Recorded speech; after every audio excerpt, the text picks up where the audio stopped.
নদী পার হচ্ছে বুঝছেন, একটা মূর্খ মাঝি আর একটা জ্ঞানী লোক। কিছু দূর যাওয়ার পর জ্ঞানী লোক করছে, ভাই তুমি তো মাঝিগিরি করো, তোমার লেখাপড়া আছে? করছে, স্যার ছোট থাকতে বাপ মরে গেছে, আমি কি দিয়ে লেখাপড়া শিখবো? তো তোমার তাহলে কোনো জ্ঞান নাই তো দেখিচ্ছে। করছে, এই চলে ফিরে খাই এই জ্ঞান আছে। তো বলেছে, শোনো তো, সূর্য পূর্ব দিকে আর পশ্চিম দিকে ওঠে আর ডোবে, তো এটা কোনটি ওঠে কোনটি ডোবে জানো? করছে, না দেখা যায় এই মুখ ওঠে ওই দিক ডোবে। মূর্খ মানুষের যা কথা, তাই না? তারপর বলিতে, শোনো পৃথিবীর আহ্নিক গতি বার্ষিক গতি কেমনি হয় কি করে জানো? করছে, স্যার আমার লেখাপড়া নাই, এটা আরো উচ্চাঙ্গের কথা, আমি পারবো না। তখন করছে, তোমার তো জীবনটা দেখেছো 12 আনাই মিশে, 12 আনাই মিশে। করছে, ভাই মিশে হলে কি করবো, আমার নৌকা বা খাওয়া লাগবে এই বুঝেছি, আমার লগি আর নৌকা ঠিক তেলি শেষ, কথা ঠিক কিনা? কিন্তু কিছু দূর যাওয়ার পর পশ্চিম আকাশে কালো মেঘ করে তখন তুফান উঠে যাচ্ছে। তখন মাঝি করছে, স্যার আপনি তো ভালোই জ্ঞানের কথা বললেন, আপনি কি সাঁতার জানেন? কি বলেছে, আপনি কি সাঁতার জানেন? করছেন, আমি তো সাঁতার জানি না। তাহলে আমার তো 12 আনা যা 4 আনা আছে, আমার লেখাপড়া না শিখা 12 আনা যা দাও 4 আনা আছে, কিন্তু আপনার তো 16 আনাই শেষ। আল্লাহু আকবার। ওই মূর্খ মানুষের কথা শুনে জ্ঞানীর চোখ খুলে গেছে, কিন্তু কথা তো ঠিক, যদি তুফান ওঠে নৌকা যাবি ডুবে, সাঁতরে উই যাবি, আমার বুদ্ধি নেই, কথা বল। তাহলে আমাকে এই সন্তানক যদি নামাজি বানাতে না পারি, আমার 16 আনাই। ভাইরা আমার, যাদের সন্তান আছে তাদের উপর কত জরুরি এই সন্তানগুলিকে নামাজি বানানোর জন্য। কাউরো হাতে আল্লাহ দায়িত্ব দেয় নাই। আপনাকে আজ থেকে আপনার যখন ভোট হয়েছে, আপনার যখন নির্বাচন করার শক্তি এসেছে, ওই দিন থেকে যদি আপনি জানতেন যে কে নামাজ কায়েম করবে, ওই নামাজ কায়েমের দায়িত্বশীলকে বানানোর জন্য জান মরিয়া কাজ করা লাগতো, ঠিক কিনা? তাহলে আসুন কোরআনকে বলি, কোরআন বলো তো আমাদের এই বেনামাজিদেরকে নামাজি কে বানাবে? কোরআনে উত্তর আছে না নাই? হ্যাঁ, আর সর্বনাশ। আমার ভাইয়েরা, আল্লাহ রাব্বুল আলামিন বলেছেন, আল্লাযীনা ইম্মাক্কান্নাহুম ফিল আরদ আকামুস সালাতা ওয়া আতাউয যাকাতা ওয়া আমারু বিল মারুফ ওয়া নাহাউ আনিল মুনকার ওয়া লিল্লাহি আকিবাতুল উমুর। জোরে কন্না মারহাবা। আমার আল্লাহ বলছেন, ওগো মুসলমান, যদি তুমি কোনো ভূখণ্ডের প্রধানমন্ত্রী হও, রাষ্ট্রপতি হও, সরকার হও, প্রেসিডেন্ট হও, ক্ষমতা পাও, তোমার কাছে আমি আল্লাহ হুকুম দিচ্ছি 4টা আইন চালু করবে। ধরে কোন কয় আইন? 4 আইনের ভেতরে 1 নম্বর আইন হলো নামাজ কায়েম করতে হবে, 2 নম্বর যাকাত আদায় করতে হবে, 3 নম্বর ন্যায়ের আদেশ করতে হবে, আর 4র্থ নম্বর অন্যায়ের বারণ করবে। এই 4টি কাজ আমি আল্লাহ এমন কায়দায় তোমাকে ঘোষণা দিলাম, ওয়ালিল্লাহি আকিবাতুল উমুর। আমার পক্ষ থেকে যত আদেশ আছে তার দ্বিতীয় প্রকারের আদেশ হলো, আমি প্রধানমন্ত্রী হিসাবে তোমাকে এই আদেশ দিলাম, এই 4টা আইন তুমি চালু করবা। সরকারের উপর আল্লাহ দায়িত্ব দিয়েছে আকিবাতুল উমুর, তার বড় ধরনের আদেশ। তুমি যদি নামাজ কায়েম না করো, কোন মৌলবি, কোন ইমাম, কোন তাফসীরকারক, কোন ইসলামী দলের দ্বারা নামাজ কায়েম হবে না। কথা বলেন তাহলে কি? তাহলে এই কথা আপনার মারা যাওয়ার পর আপনার সন্তান দোয়া করবে, আমার সন্তান দোয়া করবে, 100% দোয়া কবুল হবে, কিন্তু নামাজি হতে হবে। তাহলে আমাকে নামাজি হওয়ার জন্য ইসলামী রাষ্ট্র করা দরকার। সবাই ঠিক বলা লাগবে, যাই বলবেন না তার বেটা জীবনে নামাজি হবে না। এই কথা কন ঠিক কিনা? কোন পীরের দোয়া আমার দোয়া লাগবে না, আপনার বেটায় দেখালে নামাজি হবি, মুত্তাকি পরহেজগার, আল্লাহর আনুগত্য করবে, রসুলের আদর্শ মানবে, একবার দোয়াতে 40 দিন কবরে আযাব। আর 39 দিন পর আবার যদি দোয়া, হ্যাঁ ইমানদার চাই জাহান্নাম থাকবে গিয়া, সেই দিন তো বেটা বাঁচতে জন্ম দিতে। আর যারা জীবনে নামাজ পড়ে না, বাপও পড়ে না, বেটাও পড়ে না, একবার বাপ বেনামাজি, বেটারাও নামাজি, বড় মোহতামিম, বড় হুজুরক দিচ্ছে জানাজাত, 4 বেটার টুপি নাই মাথার, গামছা মাথার দিয়ে জানাজাত খারাপ আছে, আর মনে মনে করছে যে মর্দক জানাজাত দাঁড়িয়ে দিছি আমার বাপ বেশ তো গেছে, একে ঘাটা ধরেছে। তখন আল্লাহ জিবরাইল কয় আর মাথা ঠিক নাই, এর অন্তর যেটা হচ্ছে সেটা কে জানে? আল্লাহ তখন জিবরাইল কবি এর অন্তর করছে যে মর্দক জান্নাত নামাজত দাঁড়িয়ে দিছি ইমামতির, আমার বাপ জান্নাতত গেছে। তখন আল্লাহ কয় জিবরাইল কত জান্নাত কর খাইলুন নাকি, আর বাপের ভয় আর জান্নাত? এত বড় একটা লস আমরা খাচ্ছি বুঝছেন। আর যারা গরিব মানুষ, ওই যে জালাল মাস্টার, এই যে নূর মোহাম্মদের বাপ, এই লোকটার কি দরকার ছিল এই বেটাগুলোকে হেদায়েত করা লাগবে? কত কোটি কোটি টাকার মালিক সেগুলোর বেটা। এমনও বক্তা আছে বাংলাদেশে, নাম করলে গিবত হবে, নাম বলবে না, এমনও বক্তার সাথে আমার এই বক্তৃতা চলেছে, তার বেটা গাঁজা খায়। মেলায় মুয়াজ্জিন আছে, মসজিদে আজান দেয় 20 বছর, গায়ের মানুষ আজান শুনে মসজিদে আছে, মুয়াজ্জিনের বেটারা জুম্মার যায় না। হ্যাঁ কথা বল না, দুর্ভাগ্য। আর যার ছেলে নামাজি গরিব হোক, ওই গরিব মানুষ কিয়ামতের দিন আল্লাহর জান্নাতে যাবে। আর আপনি বাবা হ্যাঁ কি করলেন, একটা বেটাকে নামাজি বানাতে পারলেন না, আমি পারলাম না, তাহলে নামাজি বানাবে কে?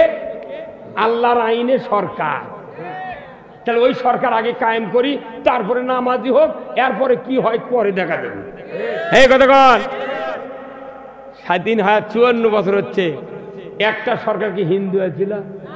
ধুতিয়ালা হাসিয়ালা মেটি লাকত হয়েছিল? সব মুসলমান, সব মুসলমান তাহাজ্জুদ পড়ে, নামাজ পড়ে, কোরআন পড়ে, বসি দিয়ে মাছ মারে, আবার পড়লেও একটা সরকার জীবনে কয়নি নামাজ পড় কথা। তাহলে আপনি বুঝে পারবেন যে আমার সন্তানকে যদি নামাজি বানাতে চায়, আর কবরে যদি আযাব মুক্ত হতে চায়, দুনিয়ার কোনো আলেম ওলামার দোয়া কবুল হতেও পারে নাও পারে, আপনার সন্তানের দোয়া, রসুল বলছেন শিকারীর গুলি মিস হবে কিন্তু আপনার সন্তানের দোয়া মিস হবে না। আজকে যে কোরআনের মাহফিল এই গ্রামের আটুইলের যে যুবক ভাইরা করতেছেন, আমি আসেনি শুনেছি বেচারাগুলোর খুব সুনাম করতে, গায়ের মানুষই সুনাম করতেছে আলহামদুলিল্লাহ। এই লোকগুলা ইচ্ছা করলে যে গানের আয়োজন করতে পারতেন না, কত সুন্দর। কারণ কি সন্তান তারা ভালো, তাদের হাতও ভালো। যে সন্তানের হাত ভালো, এই সন্তানের হাতের দাম কোটি কোটি টাকা।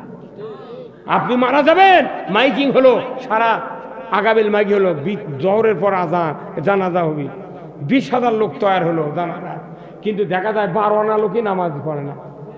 কথা কন, তাহলে ওগুলো হাতে 20,000 লোকের 40,000 হাত, লাভ নাই। আপনার 3টা সন্তান 6 হাত, এই 6 হাতের দাম কয়েকশো কোটি টাকা।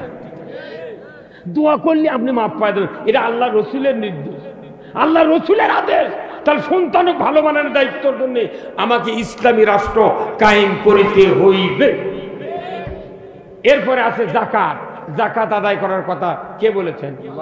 আমাদের দেশে জাকাত আদায় হয় না, সুদ আদায় হয়। সাইকেল পেলে ফেলে টিকরে কালো হয়ে গেছে, কতক্ষণ টাকা সুদ আদায় হচ্ছে, অথচ জাকাত বন্ধ। আল্লাহ বলছেন যদি মুসলমান হও তুমি, তাহলে জাকাত চালু করো। এদেশে জাকাত চালু হতো, এদেশের মানুষের 5টা গ্যারান্টি ইসলামী সরকার দিত। কি ভাই কতক্ষণ টাকা কথা কন, আপনি কাল্লা ঝোকালে হবে না, বাঘের মতো আওয়াজ দিতে হবে, কথা দেখি না। এদেশে জাকাত আদায় হতো, আমার দেশে একটা মানুষের নিগৃহীত অবহেলিত থাকতো না। 5টা গ্যারান্টির মধ্যে খাদ্য, বস্ত্র, চিকিৎসা, শিক্ষা, বাসস্থান, এই 5টা গ্যারান্টি সরকার দেবে, কোরআনে আছে। প্রত্যেকটা দেশে ইহুদি, নাসারা, খ্রিস্টান, কাফেরের দেশে এই 5টা গ্যারান্টি আছে, যার কারণে ওই দেশে মারামারি নাই, হানাহানি নাই। আর আমাদের মুসলমানের দেশে কোনো অধিকার আদায় নাই, বরঞ্চ জনগণের থেকে চুষে চুষে খায়া ওরা কোটি কোটি টাকা তসরুপ করে এখন দেখা যাচ্ছে ওরাই সেই টাকা খাবার বাড়িচ্ছে না। কতক্ষণ এবারে এই যে টাউন বন্দরে দেখবেন কত যানজট, ইজি বাইক, চার্জার ভ্যান, লসিমন, করিমন, ভটভটি, সিএনজি রাস্তার ধারে আছে, দিনে 2 টিপ ওয়াই আছে, ভাড়া নেয়, মানুষ হাঁটার জায়গা নেই, এত যানবাহন। কারণ কি, মানুষ পেটের দায়ে দ্রব্যমূল্যের দাম বাড়ার কারণে ইচ্ছা মতো করতে পারে না, শুধু চিন্তা করছে 1 বিঘা জমি করতে সিএনজি কিনি, আর একজন করে ইজি বাইক ভ্যান কিনে 4 দিনে 150 করে হলে 600 টাকা কোন সোলপুরে হাট বাজার করে কিনে। এই কতক্ষণ টাকা 20 বিঘা জমির গারস্থ ভ্যান চালে খাচ্ছে। কারণ কি, মানুষের দ্রব্যমূল্যের দাম বাড়ার কারণে সরকার 5টা অধিকার না দেওয়ার কারণে দেশে চুরি, ছিনতাই, চাঁদাবাজি সব হচ্ছে। এটা আল্লাহর কোরআনে। খালি নামাজ রোজা জিকিরের বক্তৃতা দিয়ে মানুষ ভালো বানান যাবে না। রাষ্ট্রপতির কি দরকার এটা আমরা প্রফর্ম করে বলে দিচ্ছি মানুষ। এই কথা ছাড়া বর্তমানে রাষ্ট্রে আল্লাহর দেওয়া জীবন ব্যবস্থা কায়েম হবে না। 3 নম্বর, ন্যায়ের আদেশ। সরকার ছাড়া ন্যায় চালু করার শক্তি কারো নাই। এই যে মৌলবীরা আমরা কোরআন শরীফ থেকে মিলে কত, এই যে চেয়ারম্যান সাহেব বাবা কি বক্তৃতা দিলেন, বুলবুল কি ঝঙ্কার মারা বক্তৃতা, চেয়ারম্যান সাহেব কি বক্তৃতা দিলেন, এই কথাগুলো আমরা এখানে বলতেছি সার্কুলার। এটা কি সার্কুলার? আল্লাহ যে হাকামুল হাকিমিন তারই সার্কুলার দিচ্ছি। মসজিদের ইমাম দিচ্ছে, বক্তারা দিচ্ছে, তাফসিরে দিচ্ছে, মসজিদে ঈদের মাঠে দিচ্ছে। যত সার্কুলার আমরা কোরআন থেকে দিই, কোনোদিন গিয়ে সার্কুলার কায়েম হতা কেন হয়নি? না না না, এই যারা সার্কুলার দিচ্ছে তার কি হাতত ক্ষমতা নেই। আপনি সব বোঝেন, এগুলো বোঝেন না। আর সংসদে নেই, সংসদে অগ্রবী যাবে, হাতত কি নাই? ক্ষমতা নেই। সেই জন্য বক্তৃতা সারা বাংলাদেশে ইন্টারনেটে ঘুরতেছে। এখনই সাইদিন নাম দেয়, সার্চ দেন, কোটি কোটি বক্তৃতা বাড়াবে। রুহুল আমিন যুক্তিবাদী কোটি কোটি। তারপর আজহারির বুলবুল যত বক্তা আছে খালি বাতাসত বক্তৃতা ঘুরিচ্ছে। বক্তৃতাগুলো খেপে গেছে। কে আমাকে কতদিন তুই ঘুরাবো? হ্যাঁ, কথা কয়। সার্চ দিলে বক্তৃতা নামে না ভাই। কয়েছে ডাউনলোড দাও, মানে কি সব বাতাসত ঘুরিচ্ছে। তাহলে আর কে বিরক্ত হয়ে গেছে, এর মানুষ নাই রে। আমাকে তোর এই পানি ঝড় বৃষ্টির মধ্যে ঘুরাচ্ছু, তুর্কির যা হবি তা হবি। ওই ওই বক্তৃতার গর্দ হয় বাংলাদেশের এই দুরবস্থা। আমাকে হাতত ক্ষমতা নাই, কিন্তু দেখেন ক্ষমতাদারকে হাতত যায় সংসদে। এদের দীপুমণি নাম শোনেন? দীপুমণির ক্ষমতায় ছিল শিক্ষামন্ত্রী।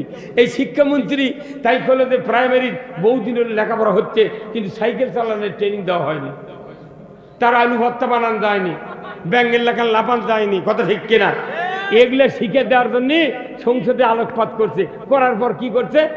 ওই ট্রেনিংগুলো দেওয়া আছে। কারণ কি, এত তুচ্ছ তাচ্ছিল কামের সার্কুলার নিমিষের ভেতর বাংলাদেশে কায়েম হচ্ছিল। কারণ ওর কি ক্ষমতা আছে, যতই বাজে কথা হোক সেটা কায়েম হতে বাধ্য। আর আমরা কোরআন থেকে কথা করছি, জীবনে কায়েম হলো না।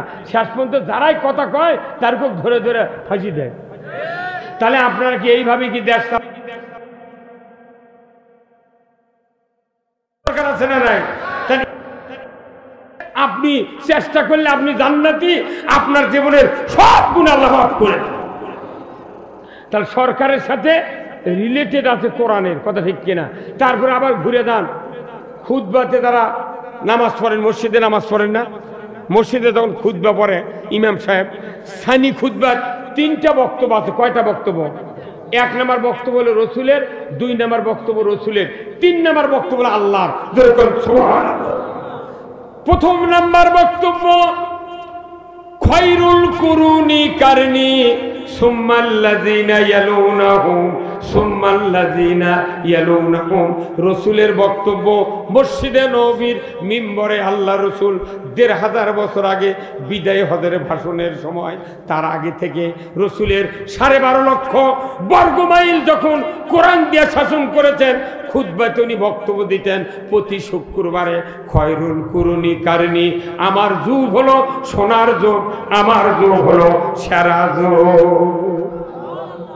তাহলে আল্লাহর নবী যেখানে মূর্খ মানুষ ছিল সব, যেখানে অক্ষর জ্ঞান মানুষ ছিল, সেখানে সোনার যুগ কি দিয়ে তৈরি করেছিলেন? জোরে কোন কি দিয়া?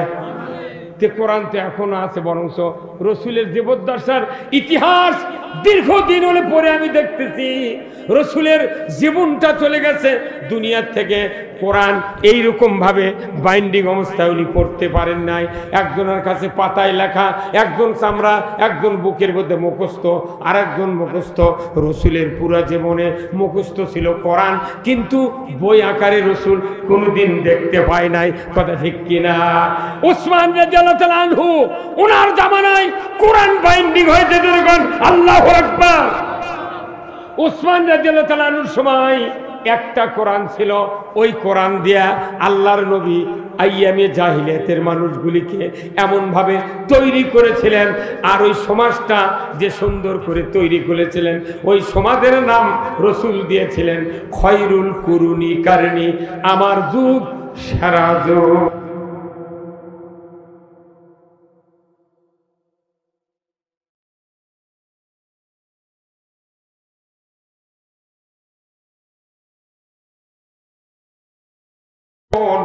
যা লা সাহারাতে ফুটল রে ফুল রঙিন গোলে, লা লা সাহারাতে ফুটল রে ফুল। জোরে কন্যা মারহাবা।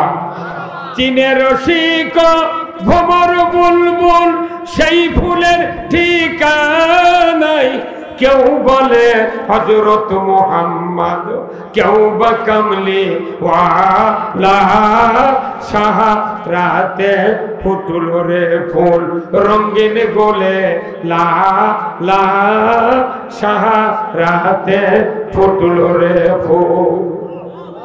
কি ফুল আসলো রসুলের জামানার, ওই কোরআন যার নাকে ঘ্রাণ লাগে সে আল্লাহ ওয়ালা হয়ে যায়। জোরে করে আল্লাহু আকবার। ওই সমাজের মূর্খ মানুষের চেয়ে আমাদের সমাজে হাজার হাজার শিক্ষিত লোক, ওখানে ছিল এক কোরআন, এখন আছে কয়েক হাজার কোটি কোরআন বাংলাদেশে আছে। হ্যাঁ কথা কোন টাকা? এই হিসাব আমি দেবো না, এই হিসাব বহু ইউটিউবে আমি দিয়েছি। কোটি কোটি কোরআন আছে বাংলাদেশে, কিন্তু ওই এক কোরআনের মতো শান্তি। একটা কোরআন যদি খালি সংসদে যায়, খালি আল্লাহর আইন যদি কায়েম হতো, আহা আহ। আল্লাহর নবী বলেছেন দুনিয়ার জমিনে যদি কেউ কোরআনের শাসন মেনে নেয়, আমার নবী বলেছেন শাসন মেনে নেওয়ার অঙ্গীকার করবে, মেনে নেওয়ার মতো কাজ করবে, কায়েমের পক্ষে সহযোগিতা করবে, রসুল বলেছেন ওই ব্যক্তি হলো আমার খাঁটি উম্মাহ। আমার রসুল বলেছেন মান আহাব্বা সুন্নতি ফাকাদ আহাব্বানি ওয়া মান আহাব্বানি কানা মাই ফিল জান্নাহ। আমার নবী বলেছেন আমার সুন্নাহ, আমার আদর্শ, আমার পথ যারা ভালোবাসলো তারা আমাকে ভালোবাসলো, আর আমাকে যারা ভালোবাসলো আমি নবী আমার সাথে তারা জান্নাতে থাকবে। নবীর সাথে জান্নাতে যদি থাকতে চাই, যে কোনো ইমানদার হোক না কেন প্রত্যেকেই রসুলের সুন্নাহ মানতে হবে। তাহলে সুন্নাহর তালিকা করার দরকার আছে না নাই? কাল থেকে পারবেন তালিকা করবেন? আমি একটা কাজ করছি বুঝছেন, এই মানুষের মাথার থেকে পা পর্যন্ত অনেকগুলো অঙ্গ নাই, আছে না ভাই? প্রত্যেকটা অঙ্গের নামে কোরআনের আয়াত আছে। মাথা, মগজ, কান, চোখ, দাঁত, মুখ, জিহ্বা, তারপরে আত্মা, রুহু, হাত, পা, এসব অঙ্গের নামে আয়াত আছে। তো প্রত্যেকটা অঙ্গের মধ্যে এই হাত পা মানুষের যত অঙ্গ আছে এর মধ্যে দামি কোন কোন অঙ্গ বলেন তো? হ্যাঁ না, সবচেয়ে দামি অঙ্গ আছে ওই যে একদম কথা হাত। মনে করেন আমার পাও যদি রেল দিয়ে কাটে যায়, আমার ক্ষতি হবে, আমার বইয়ের ক্ষতি হবে কত গা। আমার কান একটা শোনে না, ঠসা, আমার বাপেরও ক্ষতি হবে না, আমি শুনে পাই ঠেলা আমি বদমু। এই কথা কন গা। আমার দাঁত মোট যদি পড়ে যায়, মোট দাঁত পড়ে গেল, হাড্ডি খাওয়া যাবি, আমার খালি মানুষের দিক তাকে থাকা লাগবে। এই কথা কন গা। আমার কি মায়ের ক্ষতি হবে? তাহলে হাত নয়, কান, মাথা, মাথার চুল যদি মুঠি উঠে চলে যায় কারো ক্ষতি হবে না, ক্ষতি আমার। আবার দুনিয়ারও কোনো ক্ষতি হবে না। কিন্তু দুটা হাত আছে, আল্লাহ কে দিয়েছেন? আল্লাহ বলছেন মানুষের বডির ভেতরে দুটো অঙ্গ হলো হাত। এই হাতের যদি ক্ষতি হয়, হাত যদি খারাপ হয়, দুনিয়া খারাপ, ওরও কষ্ট, দুনিয়ারও কষ্ট। হাত এত দামি জিনিস। এই হাত দেয়া 2130 প্রকারের আমি তালিকা করছি। 2130 প্রকার কাম হয় হাত দিয়ে, 2130 প্রকার কাজ হয়। এটা পড়ার পর আমার স্ত্রী বলেছি, আচ্ছা তুমি বলো তো আমার এতগুলো জিনিস করছি তালিকা, আর কিছু বাদ পড়লো? উনি শুনে করছে দুইটা হাত দিয়ে আরেকটা কাম হয়, কি উকুন ধরা হয়। উকুন ধরে এই লোকের উপর থুয়ে মারা হয় আর এক লোক দিয়ে, তাহলে কয় হাত লাগে? উকুন মানতো এই দুই বৃদ্ধাঙ্গুলির কাঠ লোকা লাগে। এই কথা কন না কেন? তাহলে হাতের কতগুলো কাজ আছে আল্লাহ কোরআনে বলছেন, জাহারাল ফাসাদু ফিল বাররি ওয়াল বাহর বিমা কাসাবাত আইদিন নাস। আবার আল্লাহ বলছেন, দুনিয়ার ভেতরে যত রকমের বিপর্যয় আসুক না কেন, ঘটুক না কেন, অতিবৃষ্টি অনাবৃষ্টি, সাইক্লোন, আইল্যান্ডার গেস, যত রকমের বন্যা, যত রকমের মহামারী, করোনা, বসন্ত, কলেরা, অর্থনীতির ব্যাপারে, দুর্নীতির ব্যাপারে যত রকমের অসুবিধা আছে, চুরি চামারি, গেবত, নিজের সন্তানকে জমি দিল, মেয়েকে ফাঁকি দিল, সব কিছু যত আকাম কোকাম হয় হাত ছাড়া হয় না। জোরে বলুন ঠিক কিনা? তাহলে হাত যদি খারাপ হয়, মোটটা সম্পত্তি বেটাক লিখে দিই, তাহলে বিটি জামাই বেজার। কি আমারই ভাই যদি যাও তার এবার জামাই ভালো আছো, কোথায় ভালো থসেন আপনারা? আপনার ভাই না বড় বাটপার, মোট ভেবে ওর বেটা করে লেগে আমার তার বিটি কিছু দেয়নি। তাহলে উই হাত দিয়ে যে অকাম করেছে, ওরও ক্ষতি, যাউর ক্ষতি, দুনিয়ার ক্ষতি। এই হাত ছাড়া গরিবের মানুষের জমির, এই ভারত ধনী মানুষের, এই বা একজন আর উইকে অর্ধেক আল কাটে লেছে। সেদিনকে আমার ফেসবুকের দেশে একজন মানুষকে আল কাট পারলে দেশে এক মানুষ, মুন্সি মানুষ, উনি আসরের নামাজ পড়িচ্ছে, আর ও কি করছে আল কাট, আল কাটতে কাটতে ওরই কাছে চলে যাচ্ছে, উই এখন নামাজ পড়ে সালাম ফিরে করছে, এই উদ্দুর কাট এটি কাট এটি কাট, নামাজ পড়ে যায়, নামাজ দেখে জিমিন দেখা। কথা বুঝতে পারছেন? তার মানে ওর হাত খারাপ, নামাজ পড়লেও হাত ভালো হয় না। কথা কন? তাহলে হাত যদি খারাপ হয়, দুনিয়া খারাপ। কে বলেছেন? এই 16 বছরে হাত খারাপ হচ্ছিল, এই হাত দিয়ে ভোট দিতে দেয়নি। ব্রেক। কথা কি? এই হাতও আটকাছে, ওরা চোখও আটকানি, মুখও আটকানি, কিচ্ছু করে, খালি হাত আটকে দিয়েছে। তুই যেন হাত দিয়ে কিছু করবি না করিস। এই হাতের কাম করবে দিলে কতদিন হেরে চলে গেল, খালি হাত আটকে দিছিল। না, হাত আটকানোর কারণে আমাকে মাসের পর মাস জেলখানা লেগেছে। কোনো আপত্তি নেই, 20 টাকাটা থুয়ে যাচ্ছি জেলখানা, আবারও যদি যাওয়া লাগে তাও এদেশে ইসলাম বিজয়ের রাস্তা ছেড়ে জামাতের একটা কর্মী অন্যদিকে যাবে না। কথা ঠিক কিনা? আমরা চাচ্ছি এদেশে ইসলাম কায়েম হোক, খালি সন্তানগুলি নামাজি হবে আর এই পৃথিবী শান্তিতে ভরে যাবে।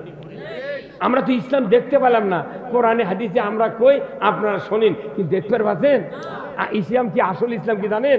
জেনা বন্ধ করতে হবে, পুরুষের কোমর মহিলার সিনে বন্ধ গাড়িয়া দেয়া, আগলা পিকেটির দেয়া, ডিসেল লাইনে দেখার লাগবে, একটার হাড্ডি গুডি মাথার সাথে পাথর দিয়ে মিশে দিতে। আর জেনা করে দূরের কথা, ভাইস চেয়ারম্যান, হেডমাস্টার, ম্যাডাম, ছাত্র ছাত্রী, যুবক যুবতী, নেতা নেত্রী, একজন জেনা করে তো দূরের কথা, মিস কল খুঁজে পাওয়া যাবে না মোবাইল। এটা ইসলাম দেখতে হবে। আর চুরি করলে হাত কেটে দাও, কার কথা? খালি আইন কায়েম হলে আর এই 5টা গ্যারান্টি দিলে চুরি করা, ওটি স্যান্ডেলের উপর জুম্মাত, ধুলা পরে ঘাস উঠবি, 6 মাস ঘাসে ডুবে দেবি, লেওয়ার মানুষ নেই। আর এখন জুম্মাত নিয়ে তো স্যান্ডেল আগে থুয়া চোখ মুজে সেদার থেকে উঠে চোখ মেলে দেখা লাগে জুতো আছে নাকি। হ্যাঁ কথা কর, হ্যাঁ ভাই কথা কর না, হ্যাঁ এটা হচ্ছে ইসলাম দেখা লাগবি। ইসলাম না দেখলে মুক্তি পাবেন না। এই জন্য এই সবার হ্যান্ডবেল কোনি গেল একটা দেখেন, এই এটি লিখেছে যে কি, প্রত্যেক হ্যান্ডবেলের শেষে লেখে, বুঝছেন, যে উক্ত মাহফিলে দলে দলে যোগদান করে দুজাহানের কামিয়াবি হাসিল করবে। প্রায় এটা লেখেনি, এটা লেখে কারণ দুজাহান মানে কি 2 জাহান, দুনিয়া এবং আখেরাত। আগে দুনিয়ার কথাও কওয়া লাগবে, তারপরে আখেরাত। দুনিয়া যদি লস হয়, দুনিয়া যদি আমরা লস খাই, আখেরাতে লাভ হওয়ার কোনো সম্ভাবনা নাই। ওই জন্য যারা ব্যবসা করে ওরা কয়বা যদি লাভ করবে বেঁচে, তাহলে কিনতে লাভ করা লাগবে। কথা কন রে, আমি যদি বউরা কাপড় কিনতে লাভ না করে পারি, বেচতে পারবো না। মানে বুঝাম আর কত দিয়ে। তারপরে শোনেন, আপনার ওষুধ চেনেন ভাই, আপনার ওই ভাইয়ের নাম কি? আব্দুর রহমান ভাইয়ের হচ্ছে আমার সয়। কি হচ্ছে? আমার সয়। উনি ডাক্তারের কাছে গেছেন, উনি বলছেন ভাই আমার আমাশয় হচ্ছে, ওষুধ দেন তো। ওনাকে কথা যে আপনি ফেলাদিল খান। আপনার নাম কি? আবুল কালাম আজাদ ভাই, ইনি কথা আমার সহজে আর এক ডাক্তারের কাছে গেছে, তাই কথা ফিলমেট খান। বুলবুল গেছে এক ডাক্তারের কাছে, বলছে ভাই আমার সহজে, এনাক দিয়েছে, করছে আমার কোনো না রক্ত দেখা দিচ্ছে, তখন এনাক দিয়েছে মিলিগ্রাম, আর আমার হতো আমার সয়, আমি যা বলেছি করছে আপনি অ্যামোডিস খান, ফ্লাজিল, ফিলমেট, অ্যামোডিস, মিলিগ্রাম, 4 ওষুধের 4 নাম লয়, কোম্পানিও 4টে ভেনো, 4 কোম্পানি ভেনো, কিন্তু এই 4 ট্যাবলেটের গ্রুপ হলো মেট্রোনিডাজল। কি গ্রুপ? মেট্রোনিডাজল। মানে কি? এই গ্রুপের কাজ হলো আমাশয় ভালো করা, যে কোম্পানিরই হোক, যে নামই হোক, এর কাজ হলো আমাশয় ভালো করা। আমাদের বাংলাদেশে আওয়ামী লীগ, বিএনপি, জাতীয় পার্টি, জাসদ, তারপরে চরমোনাই, জামাত, তবলিগ, হেফাজত, নিজাম ইসলাম, খেলাফত, তারপর ইসলামী আন্দোলন, যত দল আছে প্রত্যেকটা দল কি ইমানদার নাই? তাহলে প্রত্যেকটা ইমানদার মিলে এই গ্রুপের নাম হলো মুমিন। এই গ্রুপের নাম কি? এরা মুমিন গ্রুপ। আল্লাহু আকবার! এরা কি গ্রুপ? আর ওটা মেট্রোনিডাজল গ্রুপ। কথা বলেন, মুমিন গ্রুপ আর মেট্রোনিডাজল গ্রুপ। মেট্রোনিডাজল গ্রুপের কাজ আমার সবাই ভালো করা, আর মুমিন গ্রুপের কাজ আল্লাহর আইন চালু করা। এই কথা কোন দেখা? তুমি যে দলত থাকো, ইমান যদি থাকে, তুমি আল্লাহর আইন চালু করো। কথা ঠিক কিনা? এটা কার কথা? তাহলে এই এদের ব্যাপারে একমত হওয়া লাগবে আগে, তাহলে আপনার বক্তৃতা শুনে মজা লাগবে। আল্লাহর পক্ষ নিলি আপনার গুনাহ মাফ। কত গনে গা? আপনি বাপক যতই ডাকেন, বাপের কথা যদি না শোনেন, ওই বাপ কবি তোর হলে ঢোলানি আমার ভালো লাগে না। তুই একটা কথা শুনে তোর আব্বা আব্বা কে কমার কথা কথা কর। আমার ভাইরা, আল্লাহ রাব্বুল আলামিন কোরআনুল কারীম সূরা মুদ্দাসসিরের ভেতরে বলেছেন, কুল্লু নাফসিন বিমা কাসাবাত রাহিনা ইল্লা আসহাবাল ইয়ামিন ফি জান্নাতিন ইয়াতাসাআলুনা আনিল মুজরিমিন মা সালাকাকুম ফি সাকার ক্বালু লাম নাকু মিনাল মুসাল্লিন ওয়া নুতঈমুল মিসকিন ওয়া কুন্না নাখুদু মাল খাইদিন ওয়া কুন্না নুকাজ্জিবু বিয়াউমিদ্দিন। আমার ভাইরা, আল্লাহ রাব্বুল আলামিন সূরা মুদ্দাসসিরের ভেতর বলেছেন, কিয়ামতের দিন প্রত্যেক মানুষ জাহান্নামে গ্রেফতার হবে। জোরে কর নাউযুবিল্লাহ। প্রত্যেকটা মানুষ জাহান্নামে গ্রেফতার হবে, ইল্লা আসহাবাল ইয়ামিন, ডান পার্শ্ব ব্যতীত। আল্লাহর সিংহাসনের ডানে যারা থাকবে সবাই জান্নাতি। সুবহানাল্লাহ। আল্লাহ যেন আমাদেরকে আল্লাহর সিংহাসনের ডান পাশে থাকার তৌফিক দেয়। জোরে কর না আমিন। ইল্লা আসহাবাল ইয়ামিন, ডান পাশে তারা জান্নাতি হবে, বাম পাশে যারা থাকবে তারা সবাই জাহান্নামে যাবে। নাউযুবিল্লাহ। আল্লাহর সিংহাসনের বামে যারা থাকবে তারা জাহান্নামে যাবে। কার কথা? আল্লাহ বলেছেন এই জান্নাতীরা জান্নাতে যাবে, জাহান্নামীরা জাহান্নামে যাবে। রাসূল বলেছেন বেলজিয়াম কাঁচের মতো প্রাচীর থাকবে, জান্নাতীরা জাহান্নামীদেরকে দেখতে পাবে। তারা আরবি দিয়া জিজ্ঞাসা করবে জাহান্নামীদেরকে, ইয়াতাসাআলুনা আনিল মুজরিমিন, হে অপরাধীরা, মা সালাকাকুম ফি সাকার, কোন অপরাধে তোমরা সাকার নামক জাহান্নামে প্রবেশ করেছো? তারা বলবে একই গ্রামে বসবাস করেছি রে ভাই, একই ইউনিয়নে, একই জানা, একই দেশে, ভাই তোমরা কোন অপরাধ করেছো ভাই? জাহান্নামে গিয়েছো রে। তখন তারা বলবে কলু লাম নাকু মিনাল মুসাল্লিন, তারা বলবে আমরা দুনিয়াতে নামাজি ছিলাম না। এই বাংলাদেশে বলুন তো বর্তমানে নামাজি বেশি না বেনামাজি বেশি? তাহলে নামাজি বানানোর জন্য যারা কথা বলে, এই কথাটা বলা সত্য না মিথ্যা? তাহলে আমরা নামাজি হওয়ার জন্য রাষ্ট্রশক্তি কায়েমের জন্য চেষ্টা করতেছি, আপাতত মানুষগুলি যাতে জান্নাতে যায়। এই কথা বল। অথচ আমাকে করছে তোর আর পাচু কি? তাহলে ওই যে এক্ষুনি নূর মোহাম্মদ আমার কাকু কি সুন্দর কথা বললেন, কি সুন্দর কথা বললেন, তার বাবা আবার কি কথা বললেন। এই দুটা কথা আপনারা রেকর্ড দেখবেন, শুনবেন। আল্লাহর ইজ্জতের কসম, যারা নামাজ কায়েম হোক এটা চায় না, নামাজ কায়েম হোক রাষ্ট্রশক্তি দ্বারা, এটা তারা চায় না, তার মানে কোরআনের আয়াতের উপর বিশ্বাস রাখে না, বিশ্বাস রাখে না। আমার ভাইরা, নবী এই কথা মক্কাতে 13 বছর বললেন, কিন্তু কাজ হয় নাই। যদি বল ঠিক কিনা? 52 বছর বয়সে নবী মেরাজের থেকে নামাজ আনলেন। 40 থেকে 12 বছর নামাজ আদায় করেননি। 52 বছর বয়সে মেরাজে আল্লাহ ডাকলেন, নামাজ দিলেন। রসুল এসে বললেন, আকিমুস সালাত ওয়া আতুজ যাকাত ওয়ারকাউ মার রাকিন। সূরা বাকারায় আছে, নামাজ কায়েম করো, যাকাত আদায় করো, রুকুকারীদের সাথে রুকু করো। আল্লাহু আকবার। সাহাবারা বললেন, হুজুর রুকু করবো, নামাজ পড়ো তো ভালো, তার আগে কি করা লাগবে? রসুল বললেন, অজু করো। কি করো? অজু করো, নামাজ পড়ো। এই যে সেই অজু আর নামাজ আজ পর্যন্ত পড়তেছি, কথা ঠিক কিনা? হ্যাঁ, আচ্ছা বলেন তো, এখানে তো শীতের দিন, এইবার শীত একটু কম। যখন তীব্র শীত কয়েকদিন আগে হয়েছিল, কুয়াশার ভেতরে বুড়া মানুষগুলা, অ্যাজমা রুগী, যারা অসুস্থ, সর্দি কাশি আছে, তারা মসজিদে যখন ফজরে আজান হয়, তারা মনে করে শরীর যদি ভালো থাকতো মসজিদে হাজির হতাম। আমার গ্রামে একটা লোক, একে 22 বছর না 24 বছরের যুবক, বুঝছেন, একের অক্সি প্যারালিসিস হচ্ছে। হওয়ার পর আমাকে এসে পাও ধরে করছে, রুল ভাই না দোয়া করেন ভাই, যদি আমাকে আল্লাহ ভালো করে দেয়, একটা নামাজ জুম্মা ছাড়া বন্ধ না। তখন আমি কান্দে কান্দে ওর জন্য দোয়া করছি, মাগরিবের সব বৈঠক করে দোয়া করছি। উনিও আমিন করলো, কান্দ। ওই ভালো যা হতে, বুঝছেন, জুম্মার বারান্দার দোকান খুঁজে পাই নাই নাই। তখন আমি অক্ষর কে ভাই তুই এলে কি করলু? করতে পারে খুব চেষ্টা করি, বুঝছ, কিন্তু আমার খেলে কান্দে এলে মিশে বিনে বসে দেয়, কান্দে পারে দোয়াটা কবুল হয়ে গেছে, ভালো হয়ে গেছে। আজ পর্যন্ত বারান্দা তোকে আমি দেখি না। এই কথা কর বাইরে আমার আল্লাহর বান্দারা বলবে, কলু লাম নাকু মুসাল্লিন, আমরা নামাজি ছিলাম না।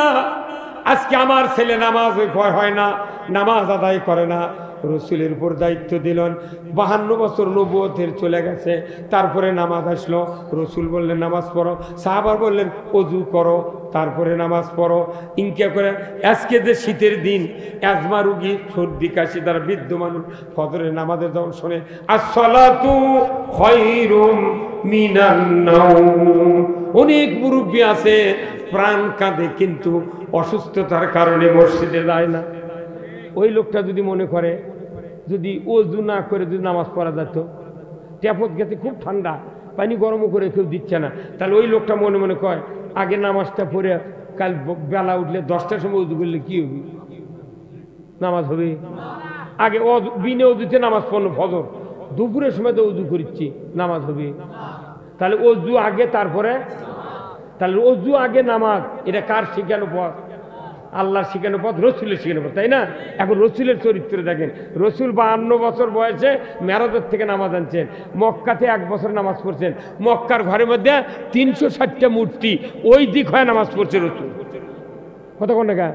আয়সা সিদ্দিকাকে রসুল বলছেন, আয়সা রে খুব কষ্ট হয় রে আমার রে, আমি একটা নবী আর এই মক্কার ঘরের মধ্যে 360টা মূর্তি, আমি এগুলো ছুঁয়ে ওই অবস্থায় ওই দিক হয় নামাজ পড়ি, কলজাত বাদে রে আয়সা, টান দেবো, সরে দেবো। তখন আয়সা কথা, না হুজুর আপনার হাতে এখন ক্ষমতা নাই, ওটা সরাবের গেলে মারামারি হবি।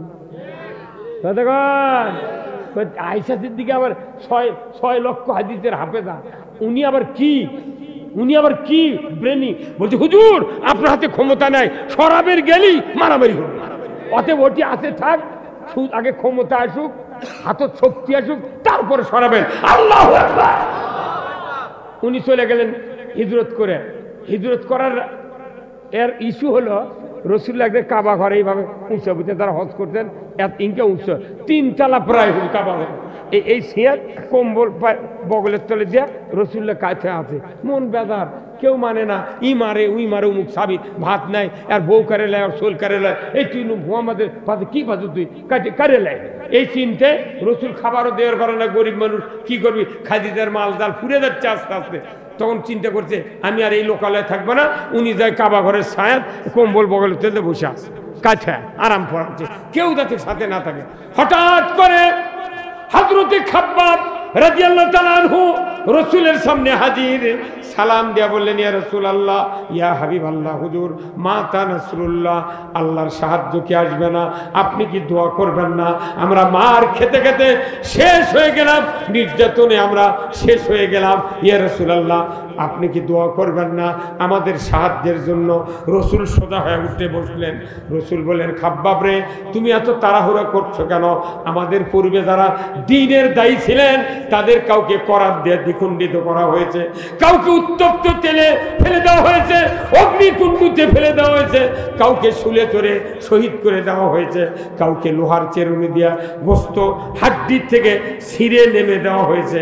তারপরে ওই দ্বীনের দায়ীগুলি এক চিল পরিমাণ দ্বীনের রাস্তা থেকে সরে যায় না।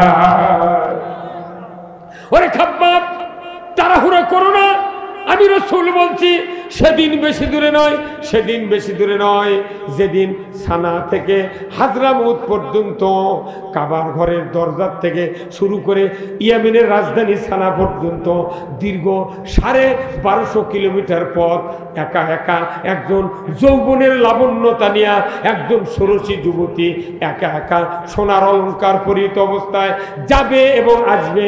কোনো ধর্ষকের ভয় থাকবে না, কোনো দস্যুর ভয় থাকবে না, ছিনতাইকারীর ভয় থাকবে না, শুধু ভয় থাকবে লা ইয়াখাফু ইল্লাল্লাহ, আল্লাহর ভয় ছাড়া কারো ভয় দিলে থাকবে না। সেদিন বেশি দূরে নয়, তুমি দেখতে পাবে তখন হযরত খাব্বাব মুচকি হাসি দিয়ে বললেন, আলহামদুলিল্লাহ। আপনি একটু জোরে বলেন না আলহামদুলিল্লাহ। এত নির্যাতন, এত নিষ্পেষণ রাসূলের জীবনের আদর্শ থেকে আমাদেরকে বুঝতে হবে, ওই মক্কাতে যত জুলুম নির্যাতন হয়েছিল এর থেকে মুক্তি পাওয়ার রাস্তা। আল্লাহ রসুলের একটা বক্তব্য শুনেই আল্লাহ তাআলা সাথে সাথে ওই কাবার ছায়ার ভেতরে জিব্রাইলকে পাঠিয়ে দিয়ে বলেন, জিব্রাইল যাও, রসুল যে বুদ্ধি দিয়েছে, পরামর্শ দিয়েছে খাব্বাবকে আমি গ্রহণ করেছি, যাও রে যাও, তাড়াতাড়ি করে সূরা বনি ইসরাইলের একটা আয়াত নিয়ে তুমি আমার হাবিবকে বলো, আল্লাহর কাছে যেন উনি দোয়া করেন। এই আয়াতটা পড়ে আল্লাহ দোয়া কবুল করবেন। যিনি দোয়া কবুল করবেন তিনি যদি দোয়া করতে বলেন, করতে দেরি, কবুল হতে দেরি নয়। আল্লাহর নবী মক্কার কাবার ছায়ার নিচে বসে আছেন, খাব্বাবের সাথে আলোচনা করলেন, সাথে সাথে আল্লাহ শুনতে পেলেন, বললেন, যাও রে জিব্রাইল, আমার হাবিবকে আয়াতটা বলে দিয়াছ, ওয়াকুর রব্বি আদখিলনি মুদখালা সিদকিও ওয়াখরজনি মুখরাজা সিদকিও ওয়াজআলনি মিন লাদুনকা সুলতানান নাসীরা। কি স্পষ্ট আয়াত, যারা হাফেজ আছেন পড়লেই বুঝতে পেরেছেন এই আয়াতটা কোরআন শরীফে আছে। আমার আল্লাহ বললেন, যাও আমার হাবিবকে দোয়া করতে বলো, হে রব আমাদেরকে আপনি সত্যবাদীদের দলভুক্ত করুন, আর আমাকে একটা রাষ্ট্র দিয়ে সাহায্য করুন, না অন্য একটা রাষ্ট্র দিয়ে সাহায্য করুন। রাষ্ট্র শক্তি ছাড়া, ইসলামী রাষ্ট্র ছাড়া এই জুলুম নির্যাতন থেকে মুক্তির আর কোনো পথ না। বর্তমান বাংলাদেশে 16 বছরে যে জুলুম নির্যাতন হয়েছে, এর থেকে পরিত্রাণের জন্য প্রত্যেকটা ইমানদারের দায়িত্ব, যে দলই হোক না কেন, এই জুলুমের থেকে বাঁচার জন্য আমাদেরকে ইসলামী রাষ্ট্রের বিকল্প পথ নাই। হ্যাঁ হুজুর, ভাই ঘুম পাড় গিয়া কি কথা কি? তাহলে ইসলামী রাষ্ট্রের বিকল্প না, ইসলামী রাষ্ট্র ছাড়া নামাজ হবে না, যাকাত চালু হবে না, ন্যায় চালু হবে না, অন্যায় বন্ধ হবে না, ইসলামী রাষ্ট্র ছাড়া চুরি বন্ধ হবে না, জানা বন্ধ হবে না, কথা ঠিক কিনা? ইসলামী রাষ্ট্র ছাড়া জুলুমতন্ত্র বন্ধ হতে পারে? সেই দিন আল্লাহ কাছে নবী দোয়া করো, ওয়াকুর রব্বি আদখিলনি মুদখালা সিদকিও ওয়াখরুজনি মুখরাজা সিদকিও ওয়াজআলনি মিন লাদুনকা সুলতানান নাসীরা। আল্লাহু আকবার। সুলতানাত মানে রাষ্ট্র শক্তি দিয়ে। এখন এই কথা আমরা যখন কই, তখন কইতে যে নবী কতদিন রাষ্ট্র চালো? তোর বাপেও কোরআন পড়েনি, তুই কেমনি বুঝে পাবি? আপনার ডেলি একটা কথা শুনে হচ্ছে, মসজিদে দ্বিতীয় বক্তব্য হলো রসুলের হাদিস, জটিল একটা হাদিস, প্রতি শুক্রবারে সানি খুতবাত পড়া হয়, কথা ঠিক কিনা? এটা পড়লে আপনি বুঝতে পারবেন, কালই শুনছি এটা, বলবেন না? এই শুক্রবার শুনছি হুজুর, আর সারা জীবন বাপ শুনে মরে গেছে, দাদা শুনে মরে গেছে, বুড়া মরে গেছে, আমরা গুরুত্বই দিইনি। আজ গেছে আপনি এই কথা বললেন, আরো আগে বললেন না, তোর ইমাম করলেন না গা কি সারা বছর খালি টাকার লোট লিয়ে ভোগ দিচ্ছে, বউ চুমা খা করছে, একটা স্বামী পাই দিবা 50,000 বান্ডি লিয়েছে। এই কথা বুঝাতে ব্যর্থ হলে ইমামকে কিয়ামতের দিন টাকা ফেরত দেওয়া লাগবে। জায়গাতে চাল আর চা দেয় না, আপনি করতে ভাই 5 কাপ চা দাও, 5 জন বলছেন 5 কাপ চা দাও, ওই পুনি হাফ দিচ্ছে। কি চা কাপের কোনো নিচে আঁটু উপরে ওঠা, কি বুদ্ধি করে চা কাপ বানাছে কোম্পানি? চা কাপের মুখ যে ওষার আর নিচে আঁটো, তারই পুনি হাফ দিচ্ছে। পুনি হাফ দিয়ে ওই টাকা নিতে ফুল কাপের কতক্ষণ রে? হ্যাঁ চা খাননি কোন দিন ওই কতক্ষণ দিতেছে? পুনি হাফ টাকা লেছে কয়টা? ফুল। অর্ধেক টাকা ফেরত দিলে কে? এটা ঢাকাত করে যাচ্ছে, আশুলিয়া দাম করা করে যাচ্ছি, তার চৌরাস্তার মোড় গাজীপুর করে যাচ্ছি, তো বড় বড় মূল করে ঘাড় ইনকা মোটা, ওরা খালি আমার দিক থেকে থাকে। কই হুজুর এত বড় সাহস আপনার? আর সাহস নয় মানে তুমি চাইলে 1 কাপ দিল পুনি হাফ টাকা নিলে 1 কাপের, এর অর্ধেক টাকা ফেরত না দিলে ওকে 1 ধাপ দাবার দেবে না। এই জন্য আমি যে দোকানত যাই সবই শুনিয়া পাতে বক্তৃতা আমাকে ভরিয়া ফেলেছে না, পরে আমি আর তাকে কম দিয়ে তোর ব্যাপার ঢাইলে দিই। কইতে হুজুর আপনি ইতিহাসও দান করবেন? আমি না, যেটা আসল কথা কথা ঠিক কিনা? পাগল। ধান যদি কেউ মাপে, ব্যাপারী দেখবেন, ব্যাপারী দিচ্ছেন ধান মাপে, উই বস্তা ধরিছে আর আপনি মাপিচ্ছেন, উই বস্তার মুখের দিক তাকায় না, খালি ফলা দেখে। কে তুই বস্তা দেখ রে, উইকে করে ধরে দেখছে দাঁড়িয়ে, কে তুই দেখিস কে? ওর 3টা খালি আনা যদি উজানো যায়, এ ভাই হলো না, ওই যে বস্তার মুখ বন্ধ করে, ভাই আবার দেখি। এই কতক্ষণ না? এখন এই গাড়ির আর ফলা নাই, এখন আসছে মিটার। মিটার আছে লুঙ্গি ছেড়ে দেয় ব্যাপারে, তারা ধান মাপে, 2-1টা বদমাশ ব্যাপারে আছে তো, ওরা বুড়ো লোক দেখালি চেতে ধরে। মিথ্যে না ধাক্কা যদি দেয় 6 কেজি ধান এমনি বেশি দেবে, আপনি ধরতে পারবেন না। কে ভাই এত ধান কেড়ে? এ খেয়ার দিয়ে ছিলে করছে, বলছে আপনার ধান আনা শিব মরা, কিন্তু ঘাওয়াতে অতি আমার বাড়িতেই ধরা পড়ছে 6 কেজি ধান বার করে দিই প্রত্যেক বস্তার থেকে। মিয়া ধরতে পারবে না, এগুলো আল্লাহ সব দেখিচ্ছে, আপনার ক্ষতি হবে না, কিন্তু ওই ভাত পাবে না। ইনকা করে করে মাফে লিয়ে বহু ব্যাপারী ভিটে বেচে ধান 1 লাখ টাকা দিচ্ছে। ই মারিছে আমাকে রে, ওকে আবার মারিছে ওই দাসুরিয়ার ব্যাপারী, ওকে কে ফকিন্নি মানে তুই চলে গেল। কথা বলে গেল কি কি বলতেছিলাম আমি আর আগে? হ্যাঁ, জুমার খুতবার দ্বিতীয় কথা এই যে সব মিলে ইবাদতের মূল কথা হলো রাষ্ট্রশক্তি। কিভাবে? রসুল চলে গেলেন, হিজরতে চলে গেলেন, বুঝছেন? যাওয়ার পর কোবা পল্লীতে যারা হজ করেছেন তারা কোবা মসজিদ দেখে যাচ্ছেন। রসুল 3 দিন ওখানে ছিলেন কোবা পল্লীতে, ওটা একটা পাড়ার না, ওখানে ছিলেন। খেজুরের পাতা দিয়ে ফাতা লাতা দিয়ে একটা মসজিদ বানিয়ে ওটি 3 দিন নামাজ পড়ছেন, ওখানে শুয়েছিলেন। তারপরে ইয়াসরিবে গেছেন, মদিনার নববী নাই মসজিদে, ওখানে গেছেন। ওখানে যায় কোনো কথা নাই, আগে মদিনার ভূখণ্ডের আনসারকে নিয়ে মদিনার একটা রাষ্ট্র, ইসলামী রাষ্ট্র ঘোষণা দিয়েছেন। জোরে কোন আল্লাহু আকবার। আগে মসজিদে নববী বানায়নি, মাদ্রাসা বানায়নি, দাড়ি টুপি জেকে রাজগানের কোনো আসর জমায়নি। আগে কছে এই ইয়াসরিবের ভূখণ্ড সামান্য, এখানে আমি ইসলামকে বিজয় শক্তি হিসেবে রাষ্ট্র ঘোষণা দিলাম। আল্লাহু আকবার। এই রাষ্ট্রে যারা থাকবে আনসার আর মুহাজির আল্লাহর আইন মানতে হবে। তার মানে কি? ইসলামী রাষ্ট্র ছাড়া 99% আল্লাহর আইন মানা সম্ভব। তাহলে আমরা ওযু না করলে যেরকম নামাজ হয় না, ইসলামী রাষ্ট্র ছাড়া 99% দেশে ইমান নিয়ে বাঁচা যায় না। সুদ চলছে, ঘুষ চলছে, আপনি কি দিয়ে বাঁচবেন? আমার মতো লোকও সুদের থেকে বাঁচতে পারছি নাকি? এই মসজিদগুলোতে একটা করে গ্রামে, আপনাকে এই গ্রামত নাই হয়তো, আমাদের ওই দিক আছে, প্রত্যেকটা গ্রামের 14.5 আনা লোক কিস্তির সাথে জড়িত। ইমাম সাহেব দোয়া করিচ্ছে, আল্লাহুম্মা আমিন, আল্লাহ তুমি জীবনের গুনাহ মাফ করো। পাশে কিস্তির পাঠিয়ে করছে আমিন। কত টাকা কি করছে?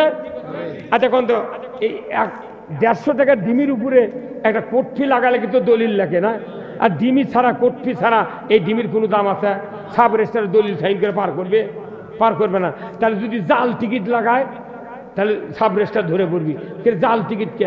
আমরা তারা এই দেশে সুদ চালু আছে, এই সুদ চালু করার কারণে আমাকে ইমান অরিজিনাল কোটফি নাই, এটা এখন জাল কোটফি হয়ে গেছে। ইমাম যতই দামি দোয়া করুক, আমরা করছি আমিন, তখন আল্লাহ করছে তুরকে জাল কোটফির কোনো দাম নেই। হ্যাঁ ওই জন্য কিছু কিছু হুজুর করছে মোনাজাত করার দরকার নেই, উনি বুঝে পারছে এগুলো কোটফির দাম নেই। হ্যাঁ ইমান যদি রাখতে চান সুদ হারাম করতে হবে, তে আপনি রাষ্ট্রশক্তি দ্বারা সুদ হারাম করে পারবেন? কিয়ামত পর্যন্ত বক্তৃতা হবে 1 টাকা সুদ বন্ধ হবে না। এই ভাই কথা বল না, না ইলেগে আমাকে আবাদত করে লাভ কি? এইগুলো আল্লাহর বিধান, এইগুলি রসুল মদিনের জায়গায় রাষ্ট্র কায়েম করছে, অন্যায় দূর করেছে, তারপরে মসজিদ বানাচ্ছে। আর আমাকে অজু ছাড়া যেরকম নামাজ হয় না, ইসলামী রাষ্ট্র দ্বারা ইমান নিয়ে বাঁচা সম্ভব নয়। তাহলে ইসলামী রাষ্ট্র সবচেয়ে জরুরি। আল্লাহর নবীরা ওই জন্য ইসলামী রাষ্ট্রের প্রধান ছিলেন, প্রত্যেকটা নবী রাষ্ট্রপ্রধান হওয়ার জন্য চেষ্টা করেছেন। আবার যাদেরকে হত্যা করা হয়েছে, বনী ইসরাইল জামানার একদিনে 70 জন নবীকে হত্যা করেছে। এরকে বিচার হবে না কমার চান? আপনার চোখের সামনে হবি। আমাকে উপর তারা অত্যাচার করছে, ওর করে বিচার আপনার চোখের সামনে হবি।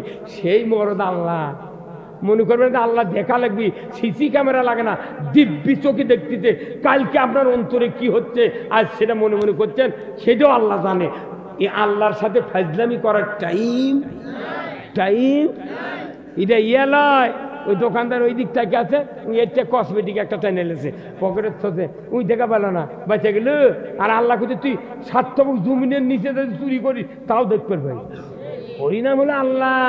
এইরকম বিশ্বাস করলে গে তাই মুমিন হবি। আমাকে দিলে বক্তৃতা স্যারেনার দাম নাই যদি রাষ্ট্রশক্তি কায়েম না থাকে।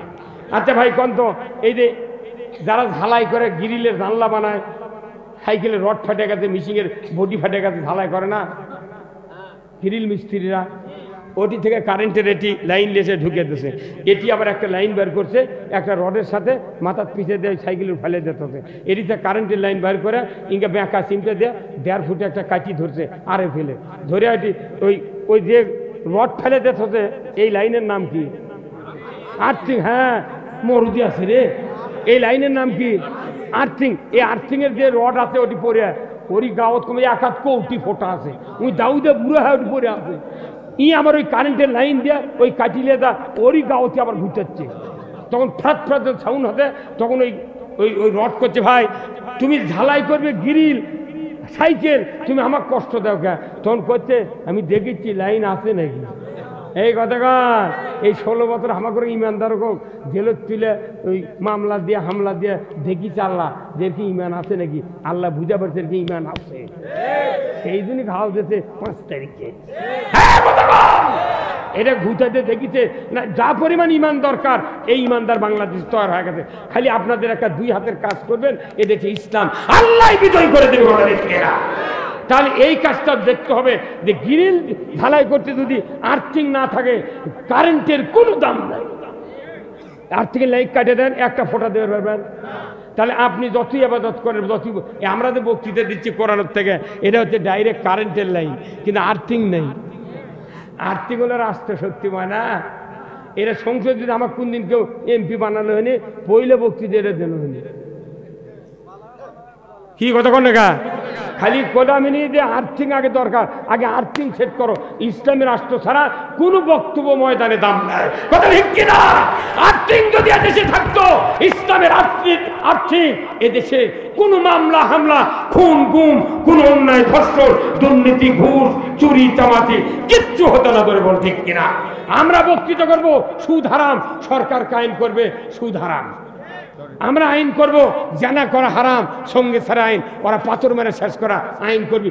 আইনগুলো হলে মানে ভিক্ষা করে খাবি, চুরি করবে দেবে না, জানা করবে দেবে না, মাগনা হামিকে পাথর খা মরিচ্ছি, কতক্ষণ খা। আর ওরা করতে দিয়ে ইটা সেই বর্বর যুগের আইন, কিন্তু আল্লাহ কথা আইন করলি অন্যায় করবে না, সেটা কায়েম করবে চাচ্ছি, তাই করছে বর্বর আইন। আর জীবনভর এদেশে আইন চলিচ্ছে 379, চোর চুরি করলে 3 বছর জেল, ব্রিটিশের আইন। আর আল্লাহ বলছেন হাত কাটো, ব্রিটিশ কথা 3 বছর জেল। 3 বছর জেল দিলে ওই মানুষ চুরির টেনলে বাসায়। এই কথা বল না, আমার 33 বছর হলে জেল খাটিচ্ছি, এই রাজনৈতিক জেল খাটিচ্ছি 33 বছর হলে, একটা মামলা 33 বছর হাজিরা দিচ্ছি। তাহলে আমার জীবনের অর্ধেকই গেছে জেলখানা। আমি যদি বড় নেতা হনে তাহলে কোননি সারা জীবনই জেল খাটবে। তা আমার এই জেল খাটাতে লাভ হবে না যদি আমার কাজ আল্লাহ কবুল না করে। কথা ঠিক কিনা? জেল খাটার গল্প নয়, গল্প হলো আল্লাহর জন্য কত কাজ করলাম, এটাই আল্লাহ দেখবে। আল্লাহ আপনার যদি কবুল করে আপনার জীবনের গুলা মাফ করে দেবে। ভাইরা আমার, আল্লাহ রসুল মদিনায় গেলেন, 10টি বছর ইমামতি করলেন। ইমামতির পর যে মানুষগুলি তৈরি করলেন, হযরত ওমর ফারুককে তৈরি করলেন। মক্কার থেকে হিজরতের পর মদিনায় গিয়া 10 বছর রসুলের পেছনে নামাজ পড়লেন। রসুল দুনিয়ার থেকে বিদায় হলেন। প্রথম মুমিন হলেন আমিরুল মুমিনিন হলেন আবু বকর। দ্বিতীয় মুসলিম জানের খলিফা হলেন সৈয়দনা ওমর ফারুক। জোরে কন্যা মারহাবা। যে লোকটা নবীর কাল্লা কাটতে গেল, আবু জাহেলের পামপট্টি পুরস্কারের লোভে যে লোকটা নবীজির কাল্লা কাটতে গেল, ওই লোকটা কালিমা পড়ে রসুলের হাতে হাত দেয়া ঈমান আনলেন। ওই লোকটা অর্ধেকটা পৃথিবীর রাজত্ব চালানোর যোগ্যতা পেল। কার তোল ভরিয়ে দিল? আল্লাহ দিলেন। এরপরে রসুলের সাহাবী ওমর ফারুক প্রধানমন্ত্রী হলেন, আমিরুল মুমিনিন হলেন। একদিনের ঘটনা, উনি রাত্রিতে বিরাট মরুভূমির ভেতর দেয়া অবজার্ভ করেন, কোনোদিন রাত্রিতে ঘুমান না। ওমর ফারুক শুকাতে শুকাতে খড়ির মতো হয়ে গেলেন। কি বড় দায়িত্ব! আমি যদি ঘুম পারি, আমার আল্লাহ তামাম পৃথিবী চালান। ওয়ালা সিনাতু ওয়ালা নাওম, তার নিদ্রা নাই, কোনো আহার নাই, ঘুম নাই, খাওয়া নাই, দাওয়া নাই। উনি সারা বিশ্ব চালান, আর আমি অর্ধেকটা পৃথিবী চালাবো। কেন ঘুম পারবো? উনি রাতের অন্ধকারে ঘোরাফেরা করছেন। কি দায়িত্ব পেলেন ওমর ফারুক? আল্লাহর ওই দায়িত্ব। ওয়ালিল্লাহি আকিবাতুল উমুর, যে আদর্শ রসুল শিখিয়ে দিয়েছেন, ওই আদর্শবান পুরুষের উপর আল্লাহ তাআলা দায়িত্ব দিলেন অর্ধেকটা পৃথিবীর রাজত্ব চালানের। আল্লাহ বললেন, হে উমর, তুমি তো ইমানদার, তোমার কাজ হলো 4টা আইন চালু করতে হবে। 1 নম্বর, নামাজ কায়েম করো, যাকাত আদায় করো, ন্যায়ের আদেশ করো, অন্যায়ের বারণ করো। আর কে কোন বিপদ মুসিবতে আছে, সমাজ শান্তি করার জন্য তুমি ঘুরে ফিরে দেখো। এই দায়িত্ব তার উপর এত জটিল মনে হয়েছিল। রাত্রিতে ঘুম পারেন না, একা একাই ঘুরতেছেন। একদিনের রাত্রিতে উনি দেখছেন বিরাট মরুভূমির শেষ প্রান্তে জঙ্গল দেখা যায়, টিম টিম করে আলো জ্বলে। উনি দৌড়ে চলে গেলেন সেই জায়গায়। না জানি ওখানে কোন মানুষ বিপদ পড়েছে জঙ্গলের ভেতর। একাই তরবারি নিয়ে ওই জঙ্গলের নিকটে গিয়ে দেখে একটা ঝুপড়ির ভেতরে 2 জন লোকের কান্না। উনি জানালার কাছে দাঁড়ালেন, বললেন, রে ঝুপড়ির মালিক, কে তোমরা? কিসের বিপদ? তোমরা কেন কাঁদো? কি হয়েছে? একজন নারীর আওয়াজ পাওয়া যায়, একজন পুরুষের আওয়াজ পাওয়া যায়। তোমরা কি বিপদে পড়েছ?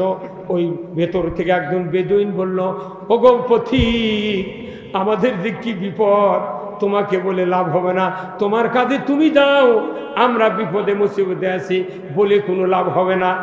ওমর ফারুক বললেন, বাবারে একটু বলো না, কি বিপদ? আর্তনাদের কষ্টের কান্না। আমি জানি কোন মহিলার কি বিপদ হয়েছে, আর তুমি পুরুষ, তোমার কি বিপদ হয়েছে বলো না।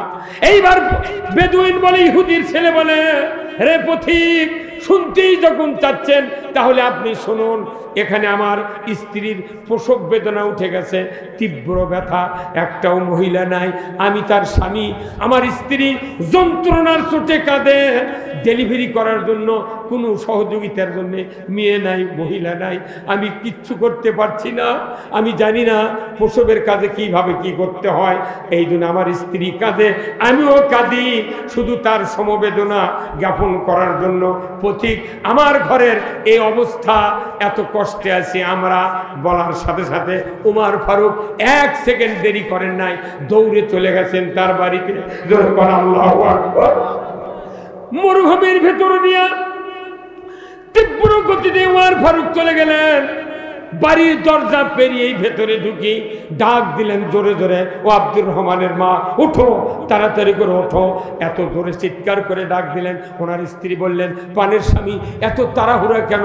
কি জন্য আপনি ডাকছেন? বলে, ওঠো, জান্নাত যদি ক্রয় করতে চাও আমার সাথে রাস্তা ধরো। জোরে কন্যা মারহাবা।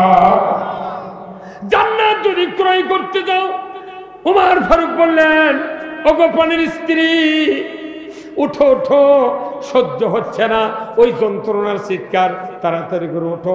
স্ত্রী উঠলেন, বললেন কিসের জান্নাত? আপনি তো বেহেশতের জন্য সারা রাত ঘোরাফেরা করেন, আপনি কেন কিনলেন না? উমর ফারুক বললেন, ওগো পানের স্ত্রী, আজকে যে জান্নাত বিক্রয় হবে এটা পুরুষের জন্য নয়, এটা নারীর জন্য। আমাদের বাড়ির পাশে অনেক মহিলা আছে না নাই? একটা বাড়ির মহিলার সাথে আরেকটা বাড়ির মহিলার অনেক দিন আগে ঝগড়া হচ্ছে, ওই বাড়িতে যদি একটা প্রসব ব্যথা ওঠে একটা মহিলার, যারা ঝগড়া করেছে 2 মাস আগে, ওরাও আসে ওই মেয়ের কাছে দাঁড়িয়ে দাঁড়িয়ে কান্দে। কতক্ষণ না?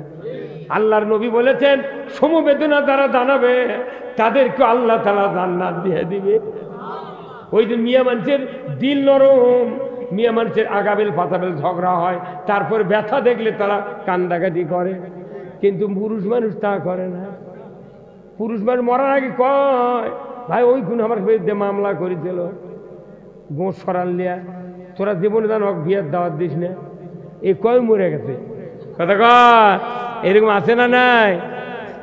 আহা, ইস, উমর ফারুকের স্ত্রীকে বললেন, তুমি তো জান্নাতের জন্য ঘোরাফেরা করছো, তুমি কেন কিনলে না?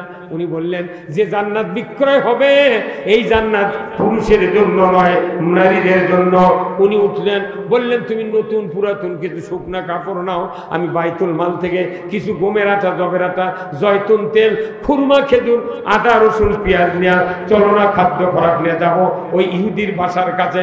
তাড়াতাড়ি করে বেরিয়ে চলে যাচ্ছেন, মাঝ পথে গিয়া স্ত্রীকে বললেন, পানের স্ত্রী, খবরদার খবরদার, আমি যে খলিফা, তুমি যে খলিফার স্ত্রী, ওই বেদুইনকে পরিচয় দেবা না।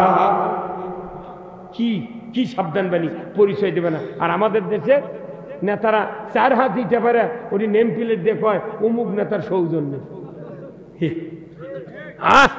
আর অর্ধেকটা পৃথিবীর বাদশা স্ত্রী নিয়ে যাচ্ছে স্ত্রী ঘর। এখনকার মেম্বার যদি বউ কয়, সরে আমাকে ভোট দিয়েছিল, ওর বইয়ের পেটের বেদনা উঠছে, হ্যাঁ সোল ধরা লাগবে, মুখত মুড়া ঝাঁটার বাড়ি মানুষের রক্ত লাগার জন্য আমাকে তো মেম্বার বানাচ্ছি, এই কথা কর না। অর্ধেকটা পৃথিবীর বাদশা বুঝিন, তাহলে কি দায়িত্ব। মাথা খারাপ হয়ে গেছে ওই ওই মেয়ের আর ওই ছেলের চিৎকার শুনে। কাকে কয় রাষ্ট্রপতি? দেখেন, ইসলাম শিখেছে, এটা শুনলে বুঝতে পারবেন যে কি হচ্ছে। ওই কোরআনই আমাকে দেওয়া আছে, ওই মানুষই 2 হাত 2 কান, কিন্তু চরিত্র ভালো নয় দেখে ওই ভালো কথা কয় আমাকে জেলে তুলিচ্ছে। আর করছে না, যা বেটা যা, এই তুইগুলো করছি গে 100টা ধর্ষণ করছে, মিষ্টি খাতে, তার গাও খাবার দেখাতে, তুই মরদ বেটা ছিল। আর আমরা মিয়া মানুষের দিক তাকালি, পরের দিন পেপারিং করে, একে ধরিছে মিয়া মানুষ। বাপ রে বাপ, কি কথা রে! হায় হায়, কামেল পাস করছে, ফাজিল পাস করছে, মাদ্রাসার সুপার, মাদ্রাসার প্রিন্সিপাল আছে না কামেল পাশার, দেখুন ওর মাথার উপরে কয়টা করে ছবি টাঙানো ছিল, 6টা লোয়া এখনো তোলেনি, ওটি আসি। ওই মনে করছে আবার টাঙ্গামু, কে তুই ছবি নামাচ্ছে ট্যাংরা পাড়া, তুই আবার লোয়াটা জামিনে দিয়ে তুল। ওই তোলেনি, ওরই নিচে বসে আছে। আমি ঘরের মধ্যে ঢুকে দেখি 6টা লো আছে, নিচে 2টে 4টে, আর উপরে 2টে ওই সুতেতে বান্ধার জন্য। কত খানা ভারী, কত খানা! এই দেখেন আপনারা, প্রত্যেকটা অফিসের বসের রুমত মাদ্রাসার প্রিন্সিপাল সুপারের কান্দের উপরে বসে আছে, লোয়া কান দিচ্ছে। এখন লোয়া করতে আমাকে পুঁতে দিয়ে লাভ কি, তখন মালি নামাজু আমাকে তুলে ফেলে দে।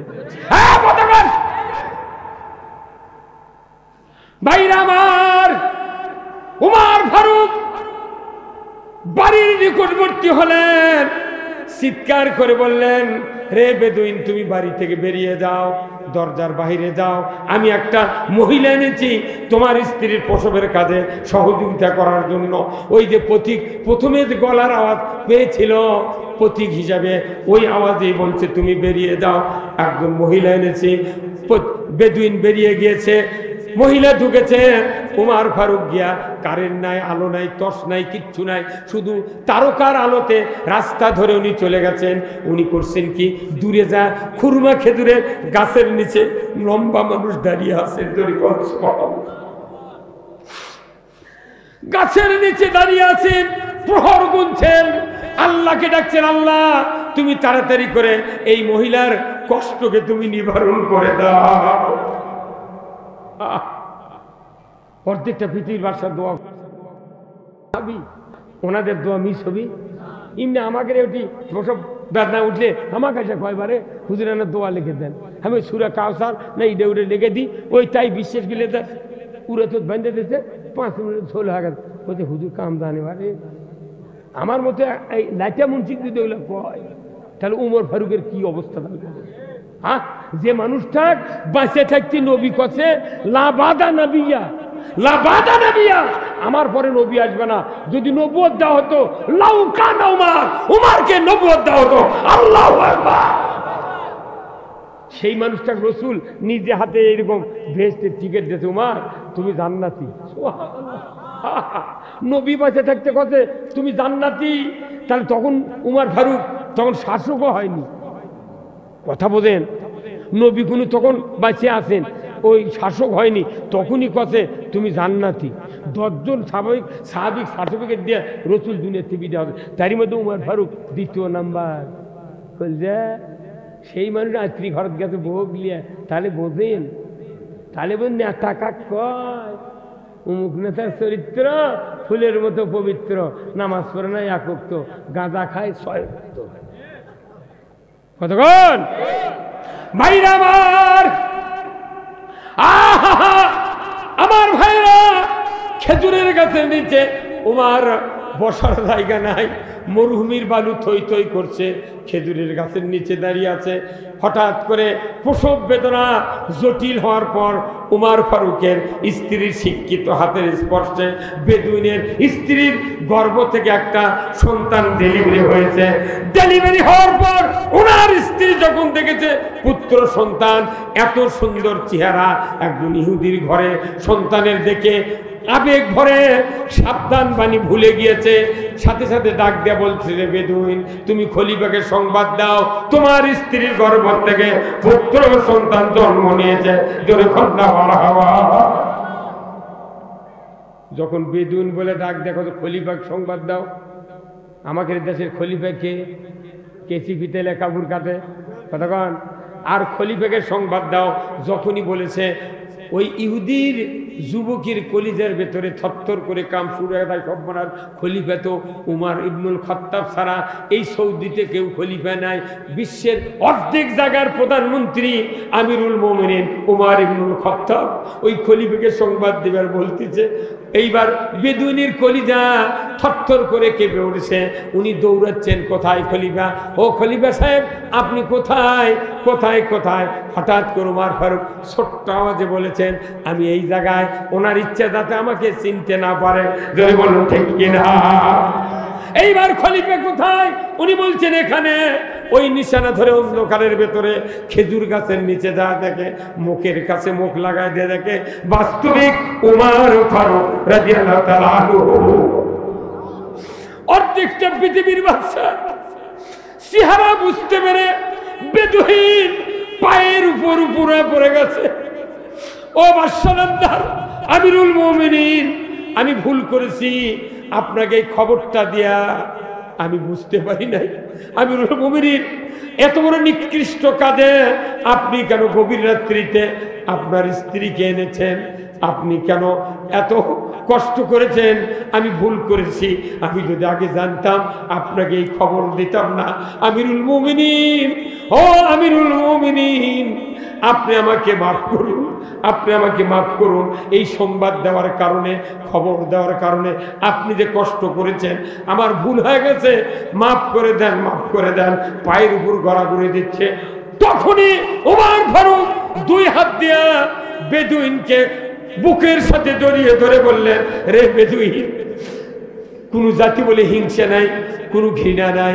এটা আমার নবীর শিক্ষা, এটা ইসলামের শিক্ষা, এটা আমার করুণার শিক্ষা, এটা কোরআন শিক্ষা, এটা রাসূল আমাদেরকে শিক্ষা দিয়েছেন। আমি তোমার কাছে উল্টা মাপ চাচ্ছি, তোমার কোনো দোষ নাই। দোষ হলো আমার, তোমার ব্যথা শুরু হওয়ার আগে আমার সাহায্যের হাত এই জায়গায় পৌঁছাতে পারি নাই। এটা আমার জন্য মস্ত বড় অপরাধ। কিয়ামতের দিন আমাকে আসামির কাঠগড়ায় দাঁড়াতে হবে। তুমি যদি আজ মাফ না করে দাও, আমি উমর হাসরের ময়দানে মুক্তি পেতে পারবো না। তুমি দয়া করে মাফ করে দাও। উল্টা মাপ চাই সরকার। আল্লাহু আকবার। উল্টা মাপ চাই সরকার। বেদুইন ডুকরে কেঁদে বলে আমিরুল মুমিনিন বুঝতে পেরেছি ইসলাম কারে বলে, নবীর আদর্শ কারে বলে, কোরআন কারে বলে বুঝতে পেরেছি আমিরুল মুমিনিন। আমি আর যাব না ভাইদের কাছে পরামর্শ নেওয়ার জন্য, যাব না মা বাবার কাছে পরামর্শ নেওয়ার জন্য, আমি দেখতে যাব না আমার স্ত্রীর কি অবস্থা, যাব না, আমি যাব না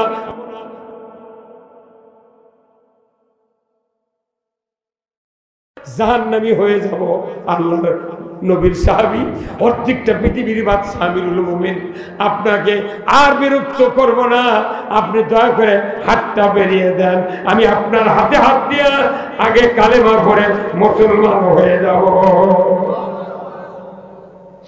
আদর্শ থেকে ইহুদি যুবক কালেমা পড়ে মুসলমান হলেন, এর নাম হলো ইসলাম। কথা ঠিক কিনা? হ্যাঁ, আমাদের দেশে কত গম দেয়, চাল দেয়, কাঠের চাল দেয় না ভাই? ও কুল্লু মিয়া মানুষ দিয়ে যা ভোটের ঘরত 4-5 ঘন্টা দেড়েত হয়, আবার 6 দারা চাউল দিদিন তুলবার দেয়, দেখি তো অর্ধেক মানুষ চাউল ওটি বেছে। কতক্ষণ এখানে ভাই অর্ধেক মানুষ চাউল বেছে না, আবার চাউল যাই কিনিচ্ছে তাই ওটি বস্তা লিয়ে আছে, মনে হাটের চাউল দিয়ে কিনিচ্ছে। তার চেয়ারম্যান মেম্বার যদি মোত্তাকি হতো, এটি যদি আল্লাহর আইন চালু থাকতো, তাহলে চেয়ারম্যানরা বলতে তুমি যেহেতু চাউল বেচিচ্ছ, তোমাকে তো খাওয়ার জন্য চাউল দেওয়া হবে, তুমি যেহেতু বেঁচে খাচ্ছ তাহলে তোমার তো কার্ডের দরকার নাই, তুমি বেচিছো আর তোমার কার্ড ফেরত দেওয়া হবে, আর ফেরত দেওয়া হবে না, তাহলে তোমার ভাত পাক করে খাবি কে চাউল দেয়, সেই মানুষ আমরা কার্ড দেবো। কিন্তু এটি দেওয়া হচ্ছে কি দলীয় স্বার্থে, কিছু লোক দলের কর্মীরা দিয়ে কোথায় একে পকেট খরচের জন্য দিচ্ছি। কথা কনা রে, কথা কনা গা, এগুলা আইন, এগুলা আইন। এইভাবে দেশ যদি চলে, এ দেশের দরজা খুলে দেশ হবে, চুরি হতে পারে না। এই রাষ্ট্র নবী কায়েম করেছে, সেই জন্য কছে খয়রুল কুরুনি কারিনি। আর আল্লাহ রসুল কছে ও সুলতানু জিল্লুল্লাহ ফিল আরদি মান আহানা সুলতান আল্লাহ ফিল আরদি আহানাহুল্লাহ। কি খুতবা শোনেন না? এটা খুতবা রসুলের রাষ্ট্রনীতির হাদিস। রসুল বলছেন ন্যায়পরায়ণ শাসক আল্লাহর ছায়া সদৃশ্য, যে বা যাহারা ন্যায়পরায়ণ শাসক কায়েমের বিরোধিতা করলো সে যেন শাসককে অপমান করলো, আর যারাই অপমান করলো তারা আল্লাহর বিরোধিতা করলো। অতএব আল্লাহর বিরোধিতা করার পর কেউ যদি কুরবানি দেয়, হজ করে, এতেকাফ করে, রোজা করে, দান করে, জুম্মা করে, এর একটা ইবাদত আল্লাহ কবুল করবে? করবে? দৈনিক বিটিক পেটে আর হামাক করছে, বিটি করছে আব্বা যাও হুন্ডা যাচ্ছে, আর হামাক খালি দৈনিক পেটে আব্বা ওই শ্বশুর হুন্ডা দিবি। তুই হুন্ডা নিবি, তুই বিটিক মারিস কে? কথা কন না কে? তুই দোয়া কবুল করে নিবি, ইসলামী রাষ্ট্রের বিরোধিতা করিস কে? তোর বাটাম ফাটাবি, খালি মরে দেখ, তো আকাশমণি ডালও লাগবে না, লোয়া দিয়ে ফাটাবি। হ্যাঁ, কথা কন না কে? এই জন্য রসুলের হাদিসটা অসুলতানু জিল্লুল্লাহ ফিল আরদি মান আহানা সুলতান আল্লাহ ফিল আরদি আহানাহুল্লাহ। ন্যায়পরায়ণ শাসক কায়েমের যারা বিরোধিতা করবে, আমার নবী বলেছেন তারা যেন আল্লাহর বিরোধিতা করবে।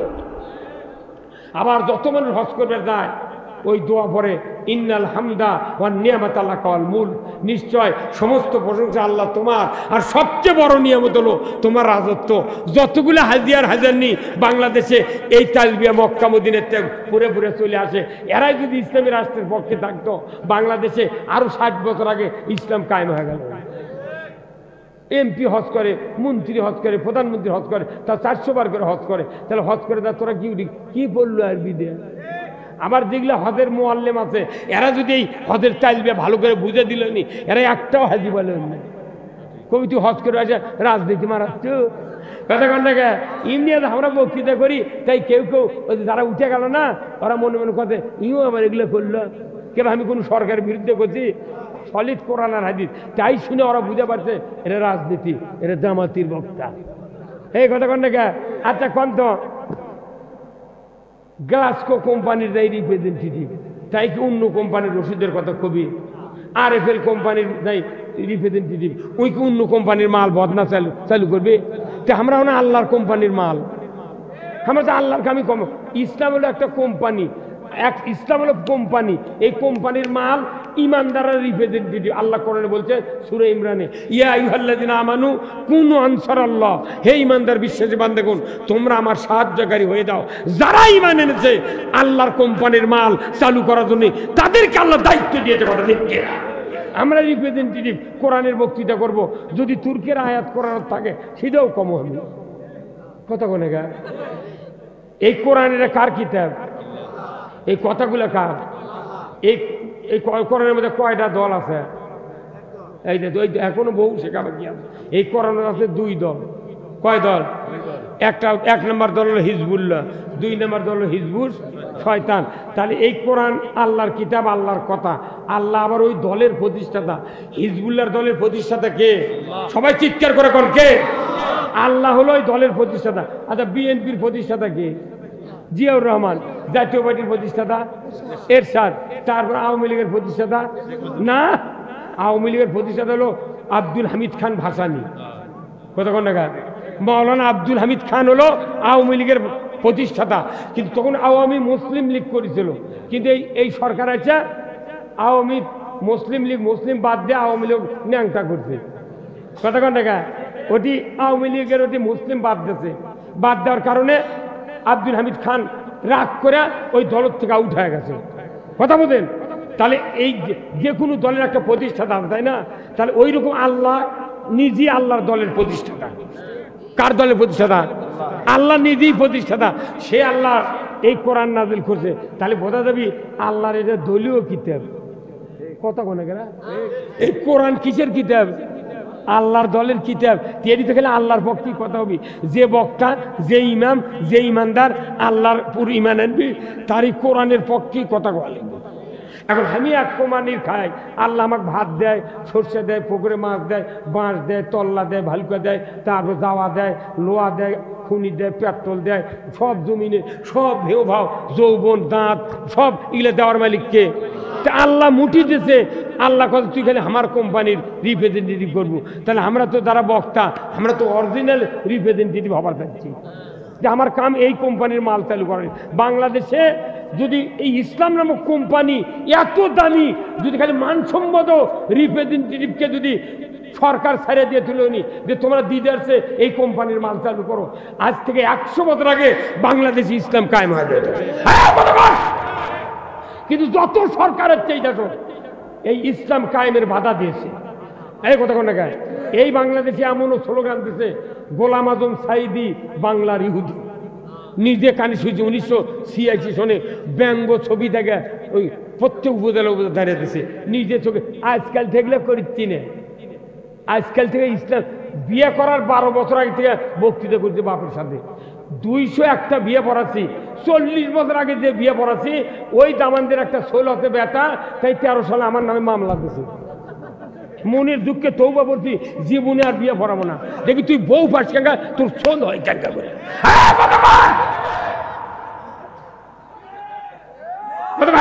মরতে লাগে না কথা কি? 40 বছর আগে বিয়ে পড়াচ্ছি বেটা হতে, 13 সালে ওই বেটা আমার নামে মামলা দিয়েছে। মনের দুঃখে বলার দিতে মরাই দরকার, কিন্তু আল্লাহ কথা আত্মহত্যা হবে না। এই যে তৌবা করছি জীবনে বিয়ে পড়াবো না, তুই বউ পাবো না, তোর ষোলো হবে না। খালি দোয়া করছে আল্লাহ এনা ডায়াবেটিস দিস, উনি যাতে ঘরে মেয়ে শুয়ে থেকে না পারে। এই যে শীত আর রাতের অন্ধকার, ওর হাঁটা খুন দিচ্ছে না। আমার কাছে করছে ভাই দোয়া করো ভাই। আমি কেবল গেছে আমরা ঘুষরি হতে খারাই দোয়া কর্ম আর না কাজ ওর বাপের বিয়ে পড়াচ্ছি, এখনো 50 কিলো দৌড়ে যাবো 2 ঘন্টা বক্তৃতার পর। আর ওই সকালে উঠে টুপিচ্ছে। এই শক্তিদার মালিককে 32 লাখ টাকা ফুরেছি মামলার। 14টা মামলা নিয়ে 15টা মামলা নিয়ে 33 বছরে হাজিরা দিচ্ছি। রাজনৈতিক মামলা 5 পিস পাওয়া এখনো 20 টাকাটা থুয়ে যাচ্ছি, যা হয়। কিন্তু আল্লাহ এই 5ই আগস্টের পর বাংলাদেশের ইমানদারের অন্তরে অটোমেটিক একটা চার্জ দিয়ে ছেড়ে দিয়েছে। যাকে হুন্ড অন করলে কিক করলে স্টার্ট হয়, খালি অন করে ছেড়ে দিচ্ছে। খালি আমি বক্তৃতা করছি আর খালি বোমা ডেকে দিচ্ছে। কথা ঠিক কিনা? আচ্ছা ভাই, আপনাদের বাড়িতে স্ত্রী নাই? আছে তো?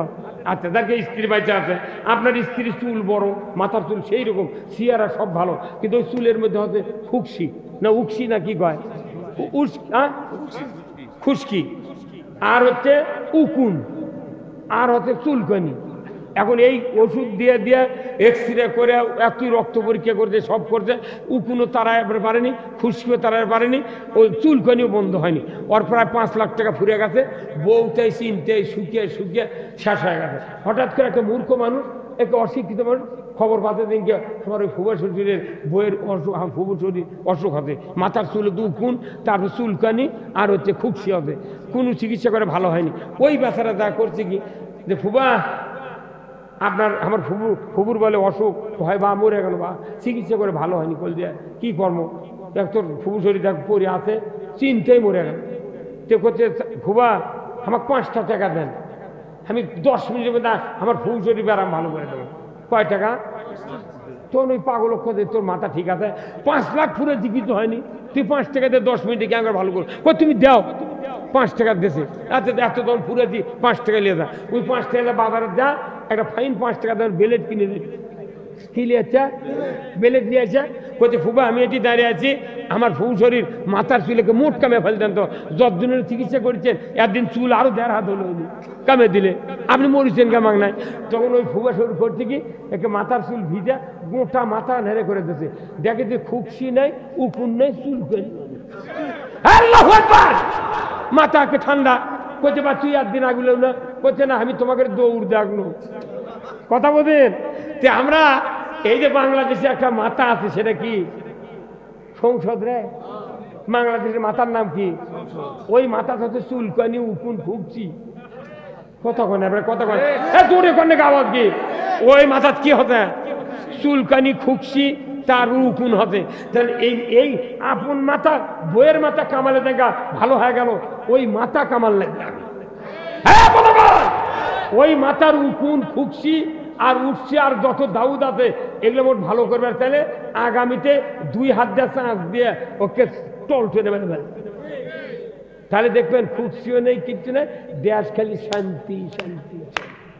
দেখে ধাপের হাটত কয় লেকচার শেষ, 2 টাকা 2 টাকা 2 টাকা, এই কথা ধাপের হাট জানলে এই কথা কয় না।